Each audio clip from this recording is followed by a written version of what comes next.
Inter-Fiorentina 3-0, voi non lo sapete ancora, ma è una partita che rischia davvero di rimanere impressa nella storia dell'Inter, rischia di cambiare il prossimo mercato dell'Inter e quindi anche il prossimo futuro dell'Inter. Ve lo voglio raccontare con dei dettagli che potreste non aver visto, ve lo racconto con dei dati, con degli spunti che secondo me dovete tenere in considerazione. Allora, ben ritrovati nel nuovo episodio di uno dei format più apprezzati qui su Passione Inter, 5 cose che potreste non aver visto in Inter-Fiorentina 3-0. Vi chiedo di lasciare un mi piace e di iscrivervi al canale perché questo lavoro richiede tanto impegno, tanta analisi, tanto approfondimento e grazie al vostro supporto che sta arrivando sempre di più ci permettete di crescere e di portarvi sempre più contenuti di questo tipo, originali, approfonditi e con degli spunti molto importanti. Importanti come è stata questa partita che intanto è una vittoria che serviva necessariamente per ripartire dopo il nervosismo e dopo le fatiche e la delusione di Napoli, una vittoria che permette all'Inter di riagganciare il Milan a quota 18 punti, a soli 3 punti di distanza da Napoli a Roma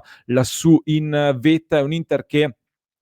a questo punto della stagione, dopo 9 giornate di campionato, in tanti si erano un po' abbattuti perché si parlava tanto delle 3 sconfitte. Ecco, con 3 sconfitte a questo punto della stagione raramente, anzi praticamente mai si vince il campionato. Eppure c'è un altro lato della medaglia, è un Inter che non sta mai pareggiando. Ciò significa che l'Inter alla 9ª giornata ha 18 punti come praticamente le precedenti Inter che poi sono arrivate comunque molto in alto, considerando che dalla stagione 2021 in poi su 6 stagioni 4 volte l'Inter alla 9ª giornata di campionato aveva 18 punti, quindi proprio come adesso, in un'occasione ne aveva meno, 15 punti nella stagione 22-23, in un'altra occasione ne aveva di più, 22 nella stagione 23-24 in cui l'Inter ha fatto un cammino quasi irripetibile fino alla seconda stella. E quindi è un Inter che è in piena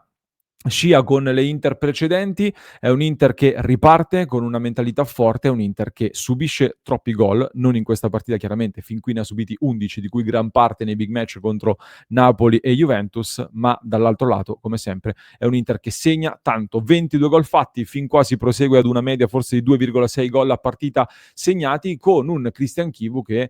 non dà spazio al rumore dei nemici, perché sarebbe uno spreco di energie. Mi piace molto questa linea coerente che sta portando avanti Christian Chivu da questo punto di vista e che soprattutto ci dice che all'inizio era molto preoccupato e impensierito perché c'erano tante cose da sistemare, ma ora piano piano inizia a divertirsi. Inizia a divertirsi perché questa è sempre più l'Inter di Chivu. Lo era già dal punto di vista della testa, che un pochino ha perso in alcuni momenti della gara contro il Napoli, ma ci torneremo, ma da un punto di vista tattico è un Inter sempre più verticale, è un Inter impressionante in alcuni momenti per quanto è aggressiva, soprattutto con un Bastoni che mi ha veramente gasato ieri con i recuperi, è stato il primo attaccante perché contro un avversario come la Fiorentina che ha rinunciato ad attaccare, che ha fatto totalmente fase difensiva chiusa dietro, l'Inter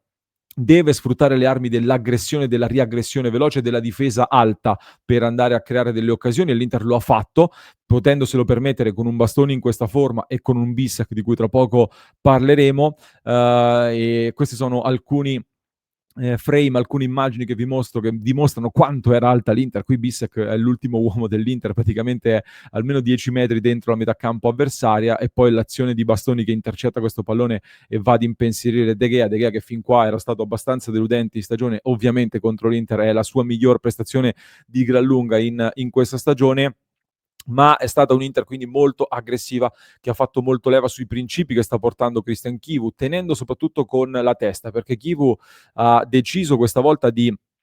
cambiare uomini molto tardi, nel senso che i primi cambi arrivano al 78esimo, quindi sul 2-0. L'Inter non ha rimescolato le carte sullo 0-0 perché Chivo era convinto che prima o poi l'avrebbe sbloccata e ci sarebbe riuscito. Questo è un grande segnale perché dopo, come diciamo, il nervosismo di Napoli, il fatto che l'Inter sullo 0-0 con degli episodi arbitrali gravissimi di cui parleremo tra poco sia riuscita a rimanere sui binari e a vincere è una dimostrazione di forza importante. Lo ha fatto come? Aumentando soprattutto la precisione davanti, perché nel primo tempo in tanti hanno sottolineato la prestazione negativa di Barella che ha sbagliato 5-6 palloni di fila ed era stato molto impreciso nei passaggi, tant'è che aveva una percentuale di riuscita nei passaggi del 66%, solo Viti e De Gea della Fiorentina avevano fatto peggio. Poi Barella nel secondo tempo è cresciuto 75% di passaggi riusciti complessivamente, quindi nel secondo tempo ha fatto molto meglio, ma perché tutta l'Inter ha fatto meglio, ha aggiunto qualità perché la Fiorentina un pochino si è alzata e l'Inter ha giocato meglio con la testa, passando dal 67% di passaggi offensivi riusciti all'84% nel secondo tempo, quindi è aumentata la qualità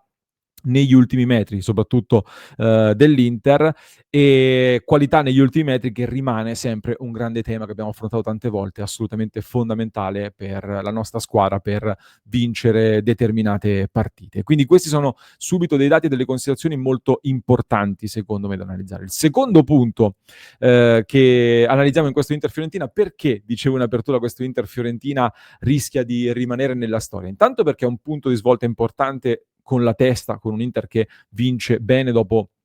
questa sconfitta contro il Napoli che poteva lasciare degli strascichi, ma poi soprattutto perché non so se ci avete fatto caso, ne stavamo parlando poi nel club di Passione Inter, trovate mi raccomando il link qui sopra nel QR code per entrare nel club di Passione Inter dove le analisi sono ancora più approfondite, ci sentiamo tutti i giorni. L'Inter affronta una partita importante senza Acerbi, Mkhitaryan e Thuram. Praticamente la spina dorsale dell'Inter degli ultimi anni viene un po' a mancare. Thuram è fondamentale, Mkhitaryan è stato imprescindibile praticamente per Inzaghi e fin qua anche per Chivu, e Acerbi non ne parliamo. Su Mkhitaryan, piccola parentesi,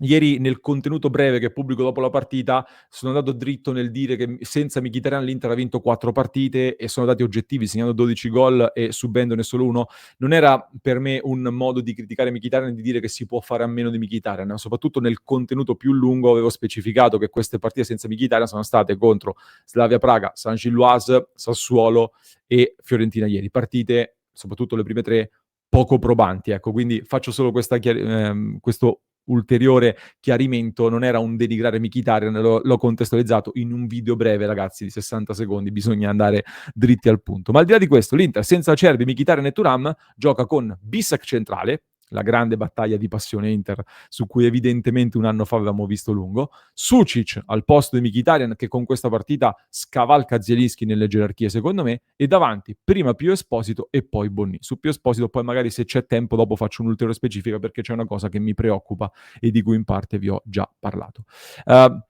Vi mostro delle heatmap intanto di come hanno giocato Bissek e Sucic. Bissek ha giocato veramente altissimo con un duello a tutto campo con Ken che ha stravinto, perché poi qualcuno mi dice però a Bissek a un certo punto Ken è sfuggito. Ragazzi, giocando così intanto ti stai assumendo dei rischi in una partita e l'Inter dovrà correre dei rischi per sorreggere quel tipo di gioco offensivo che vuole fare, soprattutto contro avversari di questo tipo. Ma soprattutto dobbiamo toglierci dalla testa il fatto che l'Inter debba correre zero rischi in una partita. Non esiste lo zero rischi, ci sarà sempre un'occasione per l'avversario, ci sarà sempre un attaccante che magari va via al nostro, soprattutto perché la Fiorentina, ok che è in un gran periodo di difficoltà, assolutamente, ma Moise Kean, vice capocannoniere della scorsa stagione, è a 2 gol dopo 8 giornate come lo era l'anno scorso, ed è una Fiorentina con dei valori importanti e soprattutto io continuo a dire, molti vi dite bisognerà rivedere l'Inter contro avversari più forti, bisognerà rivedere Bissek contro avversari più forti. Ok, ma quanti avversari più forti della Fiorentina affronteremo in effetti? Il 70-80% delle squadre che l'Inter affronterà per valori di rosa e rendimento comunque sono almeno pari, se non inferiori o comunque inferiori alla Fiorentina. Quindi teniamo sempre d'occhio questa cosa. Detto questo, Sucic è stato il giocatore con il miglior chilometraggio, 12,7 km, è stato praticamente ovunque. C'è da dire che tra lui, Cianoglu e Barella, che sono stati i migliori in campo per chilometri percorsi, nel primo tempo hanno corso anche molto a vuoto, secondo me. Nel secondo poi invece è migliorato un pochino tutto. Il tema è stato soprattutto di Bissek, che ha vinto praticamente 7 duelli su 9 tra quelli a terra e quelli aerei, è stato il miglior giocatore in partita per respinte difensive e ha fatto una partita veramente molto solida lì al centro. Chivu prima della partita e anche dopo ha detto che Bissek ha tutto per fare il centrale. Io ribadisco la mia posizione. Ad oggi Bissek è più un terzo di difesa, un braccetto di destra, che e paradossalmente, come ho detto più volte già dall'estate, Akanji è più pronto anche a livello di leadership e potrebbe farlo in questo momento forse meglio di Bissek, il centrale. Però Bissek è più grosso di Akanji, è più veloce e ha dei margini di crescita molto importanti. Voi mi dite che ogni tanto ha dei blackout, lo so, l'abbiamo detto tante volte anche noi, ma sono blackout che si allenano con il lavoro giocando tanto. Bissek è un giocatore che secondo me si esalta e cresce nella continuità e quindi Per questo motivo, secondo me, Bissek centrale con Akanji accanto è un qualcosa su cui si può lavorare per il prossimo futuro, è un qualcosa che permette all'Inter di giocare con la difesa così alta e di avere un atteggiamento che all'Inter serve e potrebbe cambiare anche il prossimo mercato, perché con Akanji che ti vai a riscattare a destra, bastoni intoccabili a sinistra, promuovi Bissek al centro, il problema di trovare un nuovo centrale viene rimandato o comunque anche messo in secondo piano, con De Vrij che a quel punto potrebbe essere rinnovato come vice Bissek, e a quel punto l'esigenza si sposterebbe sui terzi, che sono molto più semplici da trovare sul mercato, soprattutto da far crescere alle spalle di una difesa pronta. Quindi attenzione, perché questo davvero potrebbe cambiare il futuro dell'Inter se Bissek si va a prendere quel posto e Sucic cresce sempre di più, il gol è di pregevole fattura e potrebbe cambiare quindi le prospettive del mercato dell'Inter davvero. Terza considerazione, questa ragazzi mi ha fatto molto ridere. Saluto il collega Stefano Bellentani, un giornalista che tempo fa è stato ospite su Passione Inter, che alle 6:15 del pomeriggio, quindi molto prima che iniziasse Inter Fiorentina, ha scritto: stasera da copione consolidato, se la partita sarà equilibrata ci arbitreranno contro per dimostrare che non si fanno condizionare. Se per caso sfondassimo e andassimo sul 2-0 o 3-0 ci regalerebbero un rigore e i social dementi direbbero pure che saremmo pari con lo scandalo di Napoli. Ecco, ragazzi, ripeto, l'ho scritto 2 ore prima, 2 ore e mezza prima che iniziasse Inter Fiorentina, questo post Stefano Bellentani, che salutiamo perché ha previsto il futuro. Ecco, l'unica imprecisione è che il rigore che dall'Inter non è regalato. Sul 2-0 è un rigore sacrosanto, con Bonni che si prende il fallo e porta poi all'espulsione dell'avversario, ma è stato così, perché il primo rigore su Pio Esposito, vabbè, lasciamolo un po' così. C'è qualche dubbio su Gudmundsson in un'altra occasione, ma il secondo rigore che non viene dato su Pio Esposito, ragazzi, è una roba imbarazzante. Ho sentito Cesare parlare di tentativo di strangolamento su Comuzzo, che tra l'altro, come ho detto in partita, aveva proprio la faccia da colpevole, quindi io non capisco come abbia fatto l'arbitro a non vedere la faccia da colpevole di Comuzzo, il fatto che sia stata una trattenuta reiterata, lunghissima, che Rocchi per me si infurierà, e spero di sentirlo martedì ad Open VAR, perché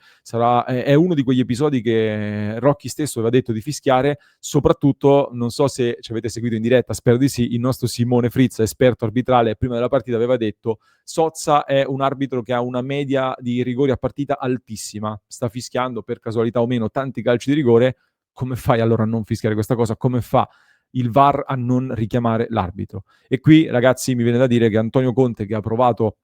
ecco, forse hanno avuto più effetto le parole di Conte, che si lamenta tanto, piange tanto, che quelle di Marotta. Conte aveva detto che Marotta ha provato a parlare cercando di, diciamo, condizionare gli arbitri e cercando di portare quindi ad un condizionamento degli arbitri. Io mi domando quando verrà deferito Antonio Conte, mi domando quando verrà sanzionato e punito Antonio Conte. Mourinho fece delle dichiarazioni come le manette, ne parlavo con Lapo De Carlo oggi, le manette lo portarono ad una squalifica, e Conte, ragazzi, sta andando lì, sta andando sulla scia delle manette di Mourinho, quindi quando verrà sanzionato Antonio Conte, che evidentemente incide, perché se le parole di Marotta secondo lui avrebbero portato dei favori, i favori non stanno arrivando, vuol dire che le parole di Conte stanno funzionando di più. Parliamo di cose belle, dai. Edin Dzeko, sempre un piacere vederlo da avversario, riferimento di Pio Esposito con cui si sono scambiati le maglie in questa partita, un Edin Dzeko che è andato sotto la curva e gli è stato tributato un grande saluto, se lo merita, un giocatore che comunque ha lasciato un segno importante nella storia recente nerazzurra, sotto una curva che ieri è tornata a suonare, a farsi sentire con il secondo anello verde Milano, il nuovo gruppo a cui dovremo abituarci, a cui però ci siamo subito abituati, che ha spinto in questa San Siro nerazzurra con oltre 71.000 spettatori in questa gara, con soli 660 tifosi ospiti, quindi un grande pubblico interista, ed è una grande notizia il ritorno della curva del gruppo organizzato, sperando di ripartire tutti insieme, di ripartire verso grandi traguardi e grandi obiettivi. Çalhanoğlu, ultima considerazione, capocannoniere dell'Inter, capocannoniere della Serie A insieme a Riccardo Orsolini, ragazzi, con